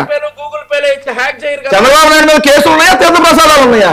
గూగుల్ పే మా పర్సనల్ మనం గురువింద కింద నలుపు తెలియదు అన్నట్టు ముందు మన కింద నలుపు చూసుకొని మన అవసరాలు మాట్లాడాలి. హ్యాక్ చేసి ఈ రోజు మీ కేబినెట్ మొత్తం దొంగలు, క్రిమినల్ కేసులు ఉన్నాయి మీ కేబినెట్ మొత్తం మీద. చంద్రబాబు నాయుడు గారి మీద 19 కేసులు, హోంమంత్రి అనంత్ గారి మీద కేసులు. మీరు మాట్లాడతాం, అడిగిన దానికి సమాధానం చెప్పండి. మీరు ముగ్గురే కదా ఉన్నారు. అడిగిన దానికి సమాధానం చెప్తే నేను స్లో ఆయన ఫస్ట్ మాట్లాడినప్పుడు నేను నిన్న ఏదేదో మాట్లాడదామంటే ఎందుకు కూర్చుంటారు దీంట్లో ఖాళీగా? సరే ఓకే. కీర్తన గారు ఇప్పుడు రెస్పాన్స్. కేసుల గురించి మాట్లాడుతున్నారు. చంద్రబాబు నాయుడు మీద కేసులు లేవండి. సరే, ఓకే. ఆల్రెడీ 53 రోజులు జైలుకి వెళ్ళి వచ్చి నాకు ఒళ్ళంతా ఎప్పుడు చెప్పుకోవడానికి నేను చెప్పి బెయిల్ మీద బయటకు వచ్చారు. నేను మాట్లాడితే మరి మీకు నొప్పులు వస్తాయి ఇక్కడ. దేని మీద బయటకు వచ్చారు చంద్రబాబు నాయుడు గారు? సచివులు నేను బెయిల్ ఇచ్చారా? ఒళ్ళంతా రాగాలని నేను బెయిల్ ఇచ్చారా? సరే ఒక్క విషయం అండి. కాదు ఇప్పుడు మీరు ప్రతిపక్ష హోదా కూడా అందుకే అడుక్కుంటారు. సరే ఒక్క నిమిషం. అదే బాబు, మీ జీవితంలో సింగిల్ గా పోటీ చేసి ముఖ్యమంత్రి కదా, మళ్ళీ 50 ఏళ్ళ రాజకీయ ఇండస్ట్రీ తీసుకెళ్లి అక్కడ పెట్టుకోవాలి రాజకీయ ఇండస్ట్రీని. మీ జీవితంలో తెలుగుదేశం పార్టీ రామారావు గారు కానీ చంద్రబాబు నాయుడు గారు కానీ సింగిల్ గా ముఖ్యమంత్రి ఎప్పుడైనా చెప్పండి. ఎందుకంటే మళ్ళీ పార్టీ చెప్పుకోవడం కాదండి. ఒక్క నిమిషం వంశీ, మీరు ఏ దీక్షలో ఉన్నారు? ఎందుకు ఆవేశం? నార్మల్ గా మాట్లాడి నేను నార్మల్ గా మీరు వాళ్ళు మాట్లాడడానికి యాక్సెప్ట్ చేయకుండా ఉంటే నేను రాను. సరే వద్దు. మరి డిబేట్ కి వచ్చి ఉన్నారు కదా, ఏం చెప్పినా వినాలంటే కాదు కదా. సౌమ్యంగా ఉండండి. కోట్లాది మంది మా పార్టీకి సంబంధించిన కార్యకర్తలు లేదా మా పార్టీకి సంబంధించిన అంశం అది. మామూలు రోజులు ఎలా అన్నా తప్ప. నో సార్, మీరు అన్నది కరెక్ట్, అది మీరు ఆపాలి. కీర్తన రెస్పాండ్ అవ్వండి. ఏం నాగార్జున ఏదో బెయిల్ మళ్ళీ ఏదో కుప్పం కేసులు అంటున్నారు, 41 నోటీసులు ఇచ్చి అన్ని తోడతానంటున్నారు. వాళ్ళు ఏమని 2.0 సిద్ధంగా ఉన్నది, దీనికోసమే పెట్టేమంటున్నారు. ముందుగా మీకు అలాగే ప్యానల్ పెద్దలకి 99 వీక్షకులకు నమస్కారం సార్. అంటే వెంకటరెడ్డి గారికి క్లారిటీ ఉందా? నాగార్జున యాదవ్ గారిని ఎందుకు అరెస్ట్ చేశారు, ఏ మాటలు ఆయన మాట్లాడితే అరెస్ట్ చేశారు, క్లారిటీ ఉంటే ఇక్కడ మాట్లాడుతున్నారా, లేదా జస్ట్ ఏదో ఒక ప్రాపగాండా చేద్దాము కూటమి ప్రభుత్వం మీదనో లేకుంటే తెలంగాణ ప్రభుత్వం మీదనో అని అంటున్నారా? నాగార్జున యాదవ్ గారు ఎలాంటి మాటలు మాట్లాడారంటే ఒక సీఎం ని పట్టుకుని జొమాటో బాయ్ తో కంపేర్ చేశారు. మళ్ళీ అక్కడ ఉన్న ఎవరైతే ప్యానల్ మెంబర్స్ కానీ ఆ హోస్ట్ కానీ వారిస్తారు, ఈ మాట మాట్లాడకండి, వెనక్కి తీసుకోండి అంటే నేను జొమాటో బాయ్స్ ని కించపరిచినట్టుంది, వాళ్ళ స్థాయిని తగ్గించినట్టుంది, సో వాళ్ళకన్నా క్షమాపణ చెప్తాను కానీ రేవంత్ రెడ్డి గారిని క్షమాపణ చెప్పని అంటాడు. అంటే మీకు జగన్మోహన్ రెడ్డి గారిని ఎవరైనా చిన్న మాట అంటే కేసులు పడతాయని అన్న మీరే ఒక సీఎం ని పట్టుకొని ఇష్టం వచ్చినట్టు మాట్లాడితే కేసులు పడవా? అది కక్షపూరితం అంటారా? అలాగే ఇక్కడ కూడా ఏపీలో కూడా ప్రస్తుత సీఎం చంద్రబాబు నాయుడు గారిని ఎంత నీచంగా నాగార్జున యాదవ్ గారు మాట్లాడారో మన దగ్గర వీడియోలు ఉన్నాయి, మనం చూస్తున్నాం కూడా. అది వెంకటరెడ్డి గారు గమనించలేదా? ఇప్పుడు కేసులు పడతాయంటే మళ్ళీ అది కక్షపూరితం ఎలా అవుతుంది? మీరు సీఎంలను పట్టుకొని, ఇప్పుడు మేము కూడా ప్యానల్ మెంబర్స్ గా ఉన్నాము, జగన్మోహన్ రెడ్డి గారిని చాలా నీచంగా వ్యక్తిగతంగా మేము విమర్శించి మాట్లాడటం లేదు కదా. మాట్లాడారు మీ పక్కన కిరణ్ రాయలు. మీరు అన్ని నీతులు చెప్తే అట్లా మనం ముందు చూసుకోవాలి, ఒరే మనం మాట్లాడామా లేదా, ఎవరు మాట్లాడారో చూసుకోవాలి కదా. అడగాలి, వాళ్ళపైన మీరు కేసులు పెట్టాలి. మేము అవునమ్మా, ఆల్రెడీ మీరు అన్నది అదే, మేము కేసులు పెట్టకుండా వదిలేసాం కదా, మీ శాతకాని తర్వాత మమ్మల్ని అంటున్నారు అంతే. హాఫ్ అన్ అవర్ వెయిట్ చేశారు, మళ్ళీ ఆవిడ మధ్యలో ఫ్లో అవుతుంది. నేనైతే క్లారిటీగా మాట్లాడుతున్నాను సార్. వెంకటరెడ్డి గారు ఆ క్లారిటీ మెయింటైన్ చేయమంటున్నాను. నాగార్జున యాదవ్ అనే వ్యక్తి పైన జరుగుతున్నది కుట్ర కాదు, అతను నోటి దోలతో మాట్లాడిన మాటలకి చర్యలు ఇవి. అది వెంకటరెడ్డి గారు యాక్సెప్ట్ చెయ్యాలి. మీరు విధానపరంగా జగన్మోహన్ రెడ్డి గారు మాట్లాడద్దండి, వ్యక్తిగతంగా మాట్లాడండి అంటే ఆయన కేసులు పడతాయి. దానికి కక్షపూరితంగా ఉన్నాయి, మా మీద కక్షపూరితం కేసులు. నేను ఒక్కటి అడుగుతా మీరు కంటిన్యూ చేసి చెప్పండి అమ్మా. మన పవన్ కళ్యాణ్ మాట్లాడింది నా డాషుల్లారా, ఎందుకంటే నేను ఇప్పుడు దీక్షలో ఉన్నా కదా ఆ మాట మాట్లాడలేను. నా డాషుల్లారా, ఒక్కొక్కరిని చంపేస్తా, పొడిచేస్తా, ఈ భాష ఏ భాష అమ్మా? ఇది ఎమ్మెల్యేలను ఉద్దేశించి మాట్లాడాడు తెలుసా? ఒక ఎస్సీ ఎస్టీ బీసీ ఎమ్మెల్యేలను ఉద్దేశించి ఒక్కొక్క నా డాషుల్ని పాతి పడేస్తా, మోకాళ్ళ మీద కూర్చోబెడతా, అరిచేతులు గీత్తా. ఇదేంటి? ఇదేమన్నా చాగంటి ప్రవచనాలా లేదంటే చెత్త భాష? అదే నేను ఆన్సర్ చేస్తాను. అమ్మ ఒడి అనే కార్యక్రమం చేస్తూ పిల్లల ముందర వ్యక్తిగతంగా విమర్శిస్తూ పవన్ కళ్యాణ్ గారు వ్యక్తిగత జీవితంలో అయితే మీరు మాట్లాడేస్తారా? అందుకని కొట్టేస్తారా? అవునా మాట్లాడితే కొట్టేస్తారు, చంపేస్తారా? అక్కడ ఉన్నారు స్టూడియోలో, నా వాయిస్ ప్రజల్లో పోవాలా వద్దా మీరు డిసైడ్ చేసుకోండి. కాదండి మాట్లాడారు అన్నారు కదా, మీరు సరే, రాసుకోండి, మీరు మాట్లాడారంటే మీరు అందుకని కొట్టేస్తామంటారా అంటున్నాను. వెంకటరెడ్డి గారు మీరు ఏది అరవశ్రీ వాళ్ళకి ఎవరైతే వేనానో ఎవరు ఉన్నారు కదా, ఆమె మీ తాతను శెట్టి నాగేంద్ర లాఠీలు తీసుకుని కొట్టినట్టు కొడతారా? ఒక్క నిమిషం మీరు మాట్లాడినంత సేపు ఆవిడ ఏం కేసు పెట్టి అరెస్ట్ చేశారమ్మా తాతన్ శెట్టి నాగేంద్ర? వినండి. ఒక్క నిమిషం సార్, మీరు అడగండి. లేకపోతే తాతన్ శెట్టి నాగేంద్ర ఒక మహిళ మీద లాఠీ తీసుకొని వెళ్తే పోలీసుల చేతిలో ఆయన ఎందుకు అరెస్ట్ చేయాలి? స్టేషన్ పిలిచి టాపిక్ ఇప్పుడు రండి, పాయింట్ లో రండి. ఇక్కడ క్లారిటీగా అర్థమైన సబ్జెక్ట్ ఏంటంటే నాగార్జున యాదవ్ తప్పు మాట్లాడాడు, జైలుకి వెళ్తున్నాడు, తప్పు మాట్లాడాడు, కేసులు పడ్డాయి అంతే. ఇప్పుడు బెయిల్ వచ్చింది అన్నారు, మళ్ళీ ఇంకా ఉన్నాయి ఆయన మాట్లాడిన వీడియోలు, అవన్నీ మీరు మర్చిపోకూడదు, ఏదో సమర్థించి మాట్లాడకూడదు. అది మీకు కూడా గుణపాఠం.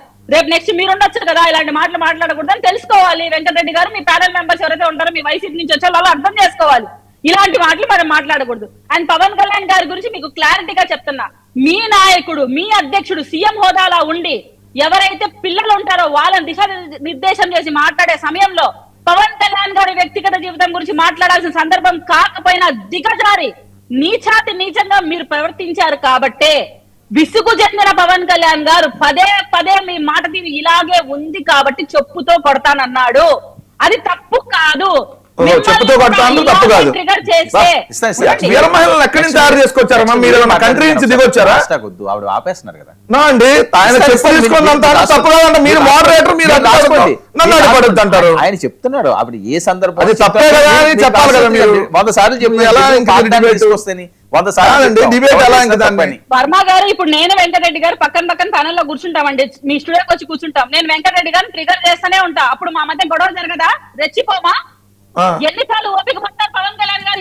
వచ్చారు మొన్న నాన్నను వంశీ కూడా అట్టానే మాట్లాడుకున్నాం, కొట్టుకున్నావా అందుకని ఇద్దరు, లేదంటే అమలెక్కల బూతులు తిట్టుకున్నావండి. మీరు గుర్తు పెట్టుకోవాలి, మీరు ఎలాగే చర్చని పాడు చేస్తారంటే మేము జూమ్ లోంచి పక్కకి వెళ్ళిపోతాం, మీరు వర్మ గారు కూర్చొని పంతం నానాజీ మీద కేసులు పెట్టారమ్మా. ఎప్పుడు అరెస్ట్ చేస్తున్నారు? చూడండి ఒక్క నిమిషం, కుదరదు. ఒక్క నిమిషం. ఇప్పుడు పంతం నానాజీ మాట్లాడింది మీరు విన్నారా? సరే అమ్మా, ఈ ఒక్క మాట చెప్పండి, నేను ఆపేస్తా. మీరు ఈ ఒక్క మాటకి సమాధానం చెప్పండి. పంతం నానాజీ మాట్లాడింది మొన్న మీరు విన్నారా? మళ్ళీ వినిపించమంటారా? జగన్ గారు మాట్లాడింది మీరు విన్నారా? వినిపించమంటారా? కేసు పెట్టండి దాని మీద. మేము ఆల్రెడీ కంప్లైంట్ ఇచ్చాం, కేసు రిజిస్టర్ చేయండి. మీరు కేసు రిజిస్టర్ చేయండి. పంతం నానాజీ మీద కంప్లైంట్ ఇచ్చారు, దాదాపు 50 పోలీస్ స్టేషన్లకు పైగా కంప్లైంట్ ఇచ్చున్నారు. ఎప్పుడు అరెస్ట్ చేస్తున్నారు పంతం నానాజీని? ఎప్పుడు స్టేషన్ విచారణ పిలుస్తున్నారు? లేదా ఇంకా నేను తీసుకొని మాట్లాడమంటారా? మీరే చెప్పండి. మీరు అడిగిన దానికి సమాధానం చెప్పొచ్చు ఎట్లా? మాట్లాడండి. టైం వేస్ట్ అండి, ఎందుకు అలా టైం వేస్ట్ కదా, డిబేట్ వేస్ట్. ఇస్తాను. గాల్నా కొడుకులు గాల్లోకి గెలిచారని విన్నారా? వినపడేది వినిపించమంటారా? వినిపించండి, బాగుంది, వినిపించండి. అదే ఇట్లాంటి ఆడవాళ్ళని మీరు మినిస్టర్లను చేస్తే నిజంగా సిగ్గుపడాలి సమాజం. ఆ మాట తీరు చూసి మీకు వచ్చిన 11 సీట్లు కూడా కారణం ఆవే అనుకుంటారు. అంత దరిద్రంగా మాట్లాడుతుంది. మీరు రోజా గారిని వెనకేసుకొని వస్తున్నారు ఇక్కడ కూర్చొని. ఆడవాళ్ళుగా అలాంటి మాటలు మాట్లాడతారా ఎవరైనా? అంత నీచానికి ఆమె దిగజారి మాట్లాడుతుంటే రోజాని మీరు సమర్థించుకొని వస్తున్నారంటే భాష గురించి భాష గురించి మాట్లాడాలి. మీకు సపరేట్ భాష ఉంది కదమ్మా. జనసేన వీర మహిళలు అంటేనే సపరేట్ భాష, అది ఈ డిక్షనరీలో ఉండదు ఆ భాష. మనం ఏమైనా మాట్లాడచ్చు. మాలేస్తున్నా చెప్పలేను కదా భాష. వచ్చి రోజా గారు అది మాట్లాడారు, ఈ వచ్చి మాట్లాడారు, పంతం నానాజీ మాట్లాడిన దాని మీద ఏం మాట్లాడాలి. ఆ భాష మీకు చక్కనైన భాష. 5 సార్లు 60 చేపిస్తే ఏం ప్రాబ్లం లేదు, అది మంచిది. నా వాయిస్ రీచ్ అవ్వట్లేదు, మీరు అలా నాకు వినిపించదు, మీకు వినిపించదు, టైం వేస్ట్. ఆయన ఏమంటున్నారంటే జనసేన వీర మహిళలు ప్రత్యేకమైన గలం, అది అలాంటి గలం మా వాళ్ళకి కూడా రావాలి. అమ్మో ఆ భాష తల్లి మీ వీర మహిళల భాష మళ్ళీ మాకొద్దమ్మా, అదైతే తేడా ఉంటుంది. 2 సార్లు నమస్కారం మీ వీర మహిళల భాష మీ గలం అమ్మ మావులకి 2 చేతులు అదే రక్తాలు వచ్చే గలం కదా, మావులు బూతులు. అలాగే యాప్ గురించి మాట్లాడుతున్నారు కదా వెంకటరెడ్డి గారు. ఏంటో మేమైతే బాధితులం అంట, ఫస్ట్ చెల్లికే న్యాయం చేయలేదు, ఇంకో చెల్లి ఏమో కేసులు తిట్టుకుని తిరుగుతుంది. వాళ్ళిద్దరు ఏమన్నా ఎన్రోల్ చేసుకుంటే బాగుంటదేమో. న్యాయం చేయొచ్చు కదమ్మా. పవన్ కళ్యాణ్ మహిళలకు బాగా న్యాయం చేస్తాడు కదా. యాప్ డిజైన్ చేసింది పవన్ కళ్యాణ్ మహిళలకు బాగా అన్యాయం జరిగిన మహిళలకు న్యాయం చేస్తాడు కదమ్మా. అట్లానే శ్రీకాళహస్తి మహిళలకు బాగా న్యాయం చేశాడు కదా. సుగాలి ప్రీతి గారి తల్లికి న్యాయం చేశాడు కదా. పాప ఆమె కూడా మీరు అన్న షర్మిల గారికో సునీత గారికి కూడా న్యాయం చేసేస్తే అయిపోయింది కదా. మరి మీరు చొరవ తీసుకోవచ్చు కదా, మీ గలం వినిపించవచ్చు కదా. వంశీ రెస్పాండ్. వీరగలం. సరే సరే వర్మ గారు ఆ, వీళ్ళ చెల్లికి ఈయన న్యాయం చేయనంటే మా దగ్గర సరే మేము ఆశ్రయిస్తాము. ఎన్నిసార్లు నీకు దాన్ని ఎందుకు- అదేనమ్మా మనకి తల్లి, తల్లి, చెల్లి, ఎందుకు అటు drive అవుతుంది? ఇంకా అటు డ్రైవ్ అవుతుంది. ముగ్గురు వస్తారండి డిబేట్లకి, దానివల్ల పార్టీల time నుంచి. waste. వాళ్ళిద్దరు పెట్టారు. వంశీ, వాళ్ళ 2.0 చెల్లిని ఏంటి? మా ఆశ్రయించండి చెప్పండి, మా జనవానికి రమ్మని చెప్పండి వాళ్ళ చెల్లిని, మేము ఇస్తాం సహాయం ఆమెకి, మేము support సుగాలి చేస్తాం. ప్రీతి గారి తల్లికి న్యాయం చేయట్లేమ్మా, తర్వాత చేద్దరు గారు మీరు. సుగాలి ప్రీతి తల్లి గారిని ఏమీ చేయకుండా ఒక ప్రాణాలు లేకుండా ముందు ఆమెకు న్యాయం చేయండి అమ్మా, తర్వాత చేద్దరు గారు మీరు. సుగాలి ప్రీతి గారి తల్లికి ఎప్పుడు న్యాయం చేస్తారమ్మా? చెల్లి అంటే ఆయన సుగాలి ప్రీతి అంటారు. సుగాలి ప్రీతి గారి తల్లికి ఎప్పుడు న్యాయం చేస్తారు? Okay, Vamsi respond. 5 ఏళ్ళు తిప్పుకున్నారు కదా. సరే ఓకే. వర్మ గారు ఈయన వెంకటరెడ్డి గారు ఏదో దీక్షలో ఉన్నట్టున్నారు. అందుకనే పర్సనల్ గా వస్తున్నాను, వేరే ఇందాక కాంట్రవర్సీ ఆయనకి మరి లేకపోయినా కానీ మాకు సంస్కారం ఉండాలి కదా రోజా గారి మాటలు వినిపించడానికి, వినిపించమంటారా అంటే వినిపించండి బాగుంటాయి అంటున్నాడు. మరి ఆయనకి ఎందుకులే దీక్షలో ఉన్నాడు కదా, మాకైతే ఆ మాటలు అవన్నీ కూడా ఈ ప్లే చేయాలంటే డిబేట్ లో సంస్కారం ఉండాలా. ఇక ఆ తర్వాత పదే పదే చంద్రబాబు నాయుడు గారి బెయిల్ అలా తెచ్చుకున్నాడు ఇలా తెచ్చుకున్నాడు అని వ్యక్తిగతంగా ఆయనకు ఉన్నటువంటి కొన్ని దీర్ఘకాలిక సమస్యల గురించి వెంకటరెడ్డి గారు చెప్తా ఉంటాడు. నాకు కూడా సార్ చాలా మంది వారి పార్టీలో ఉన్నవారే కొంతమంది వారి ఇళ్లలో ఉన్నటువంటి వ్యక్తిగత సమస్యల గురించి చెప్తా ఉంటారు, ఇది అడగండి ఈసారి అని చెప్తా ఉంటారు. నేను మాత్రం పర్సనల్ గా చెప్తా ఉన్నా, నాకు అట్లాంటి వ్యక్తిగత సమస్యలు ఒంట్లో ఉన్నటువంటి రోగాలు వాటి గురించి నేను ఎక్కడా కూడా మాట్లాడను, మా పార్టీ కూడా ఎక్కడా కూడా మాట్లాడదు. అంతేగాని చంద్రబాబు నాయుడు గారికి ఉన్నటువంటి వ్యక్తిగత సమస్యలు ఏదైతే ఈ దీర్ఘకాలిక సమస్యలు ఉన్నాయో వాటి గురించి మాట్లాడితే మన ఇళ్లలో ఉన్నటువంటి అన్ని రోగాల గురించి కూడా మాట్లాడాల్సి వస్తుంది.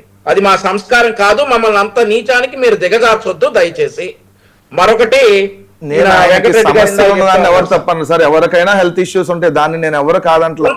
మీకు ప్రాబ్లమ్స్ రావచ్చు, 10 ఏళ్ళు పోయినాక నాకు రావచ్చు, కానీ బెయిల్ దేని మీద వచ్చిందనే దాన్నే క్వశ్చన్ చేశారు. సచ్చిలుడని బెయిల్ ఇవ్వలేదు, సచ్చిలుడని బెయిల్ ఇవ్వలేదు, ఆరోగ్య సమస్యలు, ఆయన కంటి ఆపరేషన్ చేయించుకోవాలి, ఒక కన్ను పోయిద్ది, ఆల్రెడీ ఒకటి కనపట్టలేదు అని మీరు అన్న దీర్ఘకాలిక వ్యాధుల గురించి బెయిల్ వచ్చిందంటున్నా. ఆయనకు ఆరోగ్య సమస్యలు ఉన్నాయి కాబట్టి ప్రస్తావించి బెయిల్ తెచ్చుకున్నారు. అది చెప్పండి, కేసుకు సంబంధించి బెయిల్ ఎలా వచ్చిందని చెప్పండి. స్కిల్ డెవలప్మెంట్ ఎవరికి రోగాలు, నేను అడిగేది బెయిల్ దేని మీద వచ్చింది క్వశ్చన్. అక్కడ సమస్యలు లేవని ఎవరికైనా ఉంటాయి, ఆరోగ్య సమస్యలు వర్మ గారికి వస్తాయి, మీకు వస్తాయి, పవన్ కళ్యాణ్ వస్తాయి, అందరికి వస్తాయి. బెయిల్ దేని మీద వచ్చింది అడిగా. బాగాలేదేమో వచ్చి ఉంటది వదిలి. సార్ మనం కేసులు ఉన్నాయి, ఎలా తెచ్చుకుంటున్నాయి, కేసులు ఉన్నాయి, ఇన్ని కేసులు ఉన్నాయి, ఇన్ని ఉన్నాయి చెప్పినప్పుడు మనం ఆ కేసుల గురించి మాట్లాడినప్పుడు ఇది వచ్చింది. ఏ సమస్య లేనట్టు, వీళ్ళకి ఏ రోగం లేనట్టు వీళ్ళు చంద్రబాబు మీరు చెప్పేది ఒకటైతే ఎట్లా, ఆయనకున్నటువంటి సమస్యల వల్ల బెయిల్ ఎలా వచ్చింది అనేది క్వశ్చన్. ఆయనకున్నటువంటి సమస్య వల్ల స్కిల్ డెవలప్మెంట్ లో చంద్రబాబు నాయుడు గారు చాలా సచ్చీలుడు, అర్జెంట్ గా వదిలేయండి, ఆయన అరెస్ట్ చేయడమే తప్పు అని బెయిల్ ఇబ్బంది అయ్యి బెయిల్ ఆ బెయిల్ దేని మీద వచ్చింది లేదా అని నేను చెప్తున్నా క్లియర్ గా. ఏంటి నీకు వచ్చింది నొప్పేంటి? నీ ఇంట్లో ఎవరికి సమస్యలు లేవా? నేను ఒక మాట చెప్తా, నేను బెయిల్ మీరు అన్నారు కదా, మీరు కేసులు అనే అంశం ఎత్తినప్పుడు ఖచ్చితంగా వస్తుంది. అనవసరం టైం నీకు వచ్చింది నొప్పేంటి?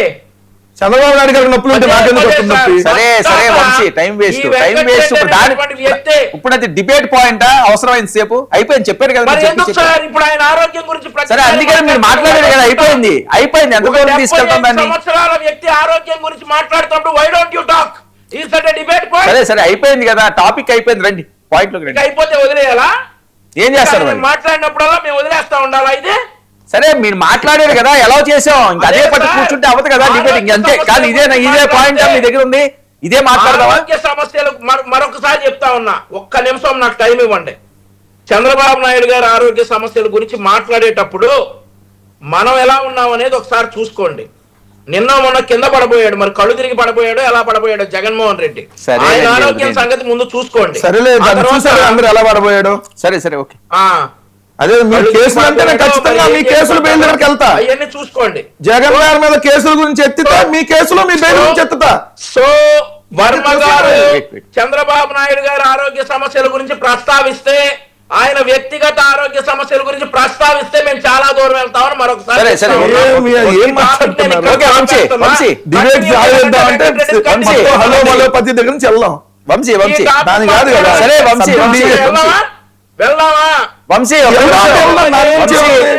మీరు కేసులు తల్లి చెల్లి కేసులు ఇట్లాంటివి వస్తే నేను మళ్ళీ బాబాయి సరే ఇది చెప్తే నేను వంశీ ఏంటి స్థానిక ఎన్నికలు ఏంటి ఎలా ఉండిపోతున్నాయి? మొత్తం అంతా యాప్ అంటున్నారు, సిద్ధం అంటున్నారు, జనసేన ఇది అది ఎలా పంచుకుంటారు ఏంటి? ఆల్రెడీ గ్రౌండ్ లో గందరగోళం అవుతున్నదట, నిజమా? ఆగస్టు 2025లో జరిగాయి సార్ పులివెందుల ఒట్టిమిట్ట జడ్పీటీసీ. అవే అలాగే ఉండిపోతాయి. అలాగే డిపాజిట్లు రాకుండా వైఎస్ఆర్ కాంగ్రెస్ పార్టీ ఓడిపోబోతోంది. మరొకటి ఏంటంటే మేము ముందే చెప్పాం, మా విగన్ అమరావతి 2029 జగన్మోహన్ రెడ్డి అన్నాడు. అప్పటి వరకు అవసరం లేదు, మరి ఇందులోనే చూసుకుందాం అని చెప్పి మేము కూడా అన్నాం. సో ఈ స్థానిక సంస్థల ఎన్నికలు కావచ్చు ఏదైనా కానీ మరింత వైఎస్ఆర్ కాంగ్రెస్ పార్టీ వీక్ అవుతుందే కానీ స్ట్రెంగ్ అయితే అవ్వలేదు. సో కూటమి మధ్య ఏమన్నా ఉందా అని, ఎందుకంటే నిన్నటి నుంచి చూస్తున్నారా బాగా వైరల్ అవుతున్నాయి చాలా వీడియోలు అన్ని కూడా. ఎంత ఎవరికి ఏమి ఇస్తారు, ఏం షేరింగ్, ఎవరికి ఏమి ఇవ్వాలి, ఇలాంటివన్నీ కూడా. అవన్నీ మా ఇంటర్నల్ వ్యవహారాలు సార్, మా అధినేతలు చూసుకుంటారు డెఫినెట్ గా. అది ఏమైనా ఆ డిస్టర్బెన్స్ ఏమైనా కనిపిస్తుందా అని, నేను దాని గురించి చెప్పట్లేదు ఎవరెంతగా ఇస్తారని మిమ్మల్ని, అది ఏమైనా కనిపిస్తుందా అని. డిస్టర్బెన్స్ ఎందుకు ఉంటాయి సార్? మేము చాలా బ్రహ్మాండంగా ఉన్నాం. ఓకే, 3 పార్టీలు ఒక అండర్స్టాండింగ్ వచ్చేసి సీట్ షేర్ చేసుకుంటాం, అలాగే గెలుస్తాం. అలాగే గెలుస్తాం సార్. ఒకటి ఇంకోటి అయిపోలేదు సార్. ఈయన వెంకటరెడ్డి గారు మరి ప్రతిసారి తల్లి చెల్లి ఇక్కడ తీసుకురాకుండా మీరు ఉండరా బాబాయ్ అని మీరు ఈయన అంటా ఉంటారు. కరెక్టే, తల్లి చెల్లి బాబాయ్ తీసుకురాకుండా మేము ఎందుకు ఉండమంటే, అదేదైనా సాధారణంగా ఎవడైనా గన్నారావు ఎవడో సుబ్బారావు అప్పారావు కుటుంబం అనుకోండి, ఏదో పల్లెటూరులో మేము కూడా పెద్ద పట్టించుకోం. కానీ ఈయన రాష్ట్ర ముఖ్యమంత్రిగా 5 సంవత్సరాలు చేసి మళ్ళీ నాకు 40% ఓటింగ్ ఉంది 2029లో నేనే గెలుస్తా అంటున్నాడు. కాబట్టి నువ్వు ముందు తల్లికి చెల్లికి న్యాయం చేయి, గెలుద్దు. ఇంట్లో బాబాయ్ని మరి ఎవరు చంపారో మీరు 5 సంవత్సరాలు తాత్సారం చేశారు కదా, సిబిఐ తేల్స్తుంది, దానికి సిద్ధంగా ఉండండి, మాట్లాడడం. తల్లికి చెల్లికి న్యాయం చేయండి. అవును, మాజీ ముఖ్యమంత్రి ఇంట్లోనే న్యాయం చేశాడు, బయట కూడా చేస్తాడు అని ఇప్పుడు మేము అంటాం. అంతేగాని ఆయన ఇంట్లో వాళ్ళకి న్యాయం చేయనంతసేపు మేము అంటానే ఉంటాం. ఆయన ఏమన్నా సాధారణమైన మామూలు చిన్న చితక కుటుంబం ఆయనదేమన్నా? వాళ్ళ నాన్నగారు ముఖ్యమంత్రి, ఈయన ముఖ్యమంత్రి. సో డెఫినెట్లీ మాట్లాడతాం. మాట్లాడుతానికి అయ్యో అవి మాట్లాడద్దు అయిపోయి అంటా ఉంటారు. ఎలా అంటారు అది? సరే సరే ఒక్క నిమిషం, ఓ పని చేయండి, ఎలక్షన్ మేనిఫెస్టోలో పెట్టి తల్లి చెల్లి దీని బాబాయి వీటి మీద ఎలక్షన్ కి వెళ్తామని ఎలక్షన్ మేనిఫెస్టో పెట్టండి. మేము మావిగా అన్నాం కదా ఎలక్షన్ మేనిఫెస్టో, మీరు తల్లి చెల్లి బాబాయ్ అని పైన 3 హెడ్డింగ్లు పెట్టి లెఫ్ట్ లో తల్లి మధ్యలో చెల్లి యువతల బాబాయ్ అని 3 హెడ్డింగ్లు పెట్టేసి పైన ఇదే మా ఎన్నికల ప్రజా మేనిఫెస్టో అని పెట్టి వెళ్ళండి. ఎవరొద్దన్నాడు? నేను సలహా ఇస్తున్నా మీకు లేచిన పదాలు వాడకపోతే డిబేట్లు అంతా మీకు ఇదే కదా కావాల్సింది. అయ్యా అమ్మఒడి ఏదంటే తల్లి, ఆడబిడ్డ ఏదంటే చెల్లి, అయ్యా నిరుద్యోగులు ఏదంటే బాబాయ్. ఇదే క్వశ్చన్. నిరుద్యోగులు ఏదంటే బాబాయ్, బాబాయ్ ఎవరు చెప్పండి, సిబిఐ చెప్పింది. సిబిఐ తేల్చమని చెప్పండి. సబ్జెక్ట్ అడిగిన దానికి సమాధానం చెప్పండి. ఎన్నా మీ స్థానిక సంస్థల ఎన్నికలు అంటే ఆయన దాన్ని దాటేసి మాలో ఏదో లొకలొకలు ఉంటే మాలో మేము ఏదో కొట్టుకుంటాం, లేదంటే గిల్లుకుంటాం, లేదంటే జనసేనలు మేము కొట్టుకుంటాం, మీకెందుకు మీకు వచ్చిన నొప్పి, పవన్ కళ్యాణ్కి లేని నొప్పి జనసేనలు మేము కొడతా ఉంటే మీకెందుకు నొప్పి అంటే నాకేం నొప్పి లేదు, నేను అడగను దాన్ని. అలాగే వదిలేయండి. 2 క్లియర్ గా ఆయన ఏం చెప్పాడు, పులివెందుల ఒంటిమిట్టలో ఎలా గెలిచామో రేపు పొద్దున స్థానిక సంస్థల ఎన్నికలు అలానే గెలవబోతున్నాం అన్నారు కదా. పులివెందుల్లో వైఎస్ఆర్సీపీ జడ్పీటీసీ అభ్యర్థిని కూడా ఓటు వేయకుండా ఇంట్లోనే బంధించారు. అంటే రేపు పొద్దున వాళ్ళు దౌర్జన్యాలు చేస్తాం, విజ్ఞప్తి చేసి గెలుస్తాం, ఎందుకంటే మేము చేతగాని వాళ్ళం, లేదంటే 2 సంవత్సరాలు మా పరిపాలన చూసి మేము ఓటు అడగం, ఏదైతే దౌర్జన్యాలు చేసి గెలుస్తాం. మన పులివెందుల ఒంటిమిట్టలో గెలిచినట్టుగా డిఎస్పీని ఎస్పీని అక్కడ అడ్డం పెట్టుకొని కోయ ప్రవీణ్ లాంటి అడ్డం పెట్టుకొని గెలిచాం కదా, అలానే గెలుస్తామని చెప్పకనే చెబుతున్నారు కదా. మీరు అదే ఎజెండాతో వెళ్ళండి, ప్రజలు ఏదో చూద్దాం, దాన్ని తొందర ఏం లేదు. ఒకటి నేను క్లియర్ గా అడుగుతున్నాను, మీలో మీకు ఒకరొకరు ఉంటే వాళ్ళు సర్దుకుంటే సర్దుకోండి, మాకు వచ్చే నష్టమేం లేదు.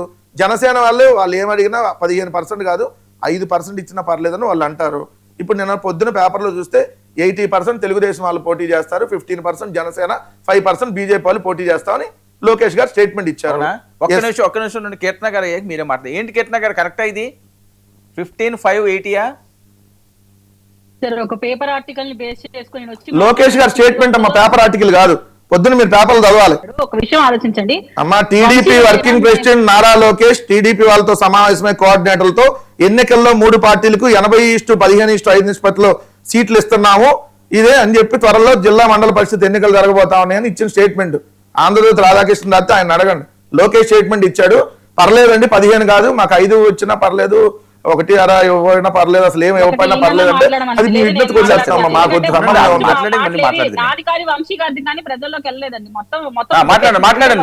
మాట్లాడండి.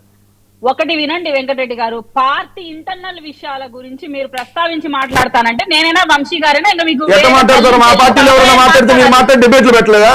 మేము అడగకూడదు అంటే ఎట్లా కుదిరిద్ది? సరేనండి, ఇది రేషియో ఇదేంటి? వర్మ గారు ఇప్పుడు మా పార్టీలో ఎవరైనా ఒకళ్ళు వచ్చి బయటకు వచ్చి మాట్లాడితే అది ఇంటర్నల్ ఇష్యూ రాష్ట్రాలు చేసే టైం సరిపోదు. మీ ఇద్దరు కూర్చొని మాట్లాడుకోండి, వర్మ గారు అండ్ వెంకటరెడ్డి గారు మాట్లాడుకోండి. ఇంటర్నల్ ఇష్యూ వెయిట్ కీర్తన గారు ఏంటి లోకల్ బాడీ ఎన్నికలకి ఏంటి మీ ప్రణాళికలు ఏంటి?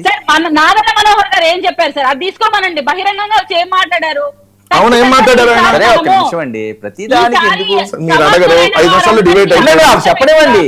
ఫోన్ లో మాట్లాడుకో. ఏం మాట్లాడారండి? సమర్థులైన వాళ్ళందరికీ అవకాశం ఇస్తాము, మన బలాబలాలు చూసుకొని నిలబడదాము, మన బలాన్ని పెంచుకుందాము. నేను అదే అంటున్నాను, మీ బలబలాలు అంటే ఏంటి? ఎన్ని ఉండే అవకాశం ఉంది, ఎంత బలం ఉంది? ఇప్పుడే అది డిక్లేర్ చేయరు కదా సార్, ఇంకా టైం ఉంది కదా. బహిర్గతం చేస్తాం, అదేగా చెప్పగలుగుతాం. జగన్మోహన్ రెడ్డి గారు జిల్లాకు వచ్చి 1-2 ఇస్తారు కదా. జగన్మోహన్ రెడ్డి గారి కార్యాచరణ చెప్పండి. మేము అన్ని స్థానాల్లో సింగిల్ గానే పోటీ చేస్తాం. చెప్తారు టైం వేస్ట్ కదా, అయిపోయి మీరే కదా మాట్లాడతారు. చెప్పండి ఫస్ట్ వచ్చి ఆయన ఏం చెప్పాలనుకుంటున్నాడు? బెంగళూరు ప్యాలెస్ లో కూర్చో ఉన్నాడు కదా, ఆయన ఏమనుకుంటున్నాడు? నేను చెప్పండి. బెంగళూరు ప్యాలెస్ లో ఉండేవాడి గురించి మాదాపూర్ ప్యాలెస్ లో లేవా? తల్లి చెల్లి పెళ్ళామంట. అవును, మీరు న్యాయం చేయకపోతే మాట్లాడతారు. కుటుంబంలో ఉన్న ఆడవాళ్ళకి న్యాయం చేయండి, బయట వచ్చే ఆడవాళ్ళకి న్యాయం. సరే అమ్మా, ముందు నేను 2 వాళ్ళకి న్యాయం 1 వాళ్ళకి న్యాయం అడగట్లేదు కదా. నెక్స్ట్ వాళ్ళు న్యాయాలు అడుగుతున్నారు. రాసుకోండి, నన్ను ఇక్కడ చేయకండి. మొత్తం అంతా ప్రతిదానికి మీరు అడ్డుపడి అడుగుతారండి. యాప్ గురించి మీరు మాట్లాడే మాటలకి ఏమైనా సంబంధం ఉందా? యాప్ ఏంటి అని అడిగారు వర్మ గారు, దానికి మీరు ఏం చెప్పాలి? ఒకడు వచ్చి రప్ప అని గొడ్డలు చూపించి ఇంకా 3 ఏళ్ళు నరుక్కుంటూ పోతామని వీడియోలు చేస్తున్నాడు. నేను మీకు పంపిస్తాను వర్మ గారు. అటువంటి యాప్లు, అటువంటి మీ ప్లాన్ ఏంటి? లోకల్ బాడీ సార్, మేము లోకల్ బాడీ ఎలక్షన్స్ లో అన్ని సీట్లలో పోటీ చేస్తున్నాం, మెజార్టీ స్థానాలు మేము గెలుస్తాం ఈసారి. సో ఇది మా ఎజెండా. వాళ్ళ ఎజెండా ఏందో చెప్పమనండి. మా 2 సంవత్సరాల పరిపాలన చూసి ఓటు అడిగి ఇదిగోండి వాళ్ళు 10వ పరకం అయితే మేము తీసుకుంటాం. నిన్న నాదెండ్ల మనోహర్ గారు అదే చెప్పారు. నాయకత్వం రాష్ట్రం మొత్తం లేదు కదా, అక్కడక్కడే ఉంది కదా, బలంగా ఉన్న చోట తీసుకుంటాం. ఈస్ట్ వెస్ట్ లో 10-20 సీట్లు తెలుగుదేశం వాళ్ళు ఇలా ఇసిరేస్తే అలా తీసుకుంటాం అంటే తీసుకోండి, ఎవరు వద్దన్నారు? ఇప్పుడు లోకేష్ ఆల్రెడీ రేషియో డిసైడ్ చేశాడు. మీరు లోకేష్ గారు రేషియో డిసైడ్ చేసినాక మీరేంది, ఇక మీరేం లేదనే కదా అక్కడ. ఇదేం చంద్రబాబు నాయుడు గారు పవన్ కళ్యాణ్ కూర్చొని బీజేపీ వాళ్ళు కూర్చొని డిసైడ్ చేయాలి. లోకేష్ డైరెక్ట్ గా డిసైడ్ చేసి ఇచ్చాడు. అది మనం మీరేం లోకేష్ గారు, పవన్ కళ్యాణ్ గారు, చంద్రబాబు నాయుడు గారు కంప్లీట్ గా మాట్లాడిన విషయం బయట వస్తే మనం మాట్లాడాలి. ఏదో వాళ్ళ ఇంటర్నల్ మీట్ లో అది ఇంటర్నల్ మీట్ ఏంటండి? లోకేష్ మాట్లాడితే ఇంటర్నల్ మీట్ ఏంది? లోకేష్ మాట్లాడితే ఇంటర్నల్ మీట్ ఏంది? విషయం బయటకు వస్తుంది. లోకేష్ మీకు 15% పడేస్తాం అంటే ఇంటర్నల్ మీట్ ఏంది? అవునండి, బాగా ఇంటర్నల్ విషయం మీరు ఎలా చెప్పగలుగుతారు? అదే నేను అదే అంటున్నాను. 15 అవసరం లేదు సార్, 5 చాలు. లోకేష్ గారు మీరు ఎక్కువ ఆలోచిస్తున్నారు వాళ్ళ గురించి. వాళ్ళకి 5 ఇచ్చినా వాళ్ళు ఉంటారని అంటున్నారు వీళ్ళు. మరి మీరు 15 దాకా వెళ్ళారు. సరే ఓకే అదే మేము అవుతుంది. బీజేపీకి 2%, సరే 3% ఇద్దరు. Thank you so much Venkatareddy గారు. చేసుకోవాలి. Thank you Keerthana.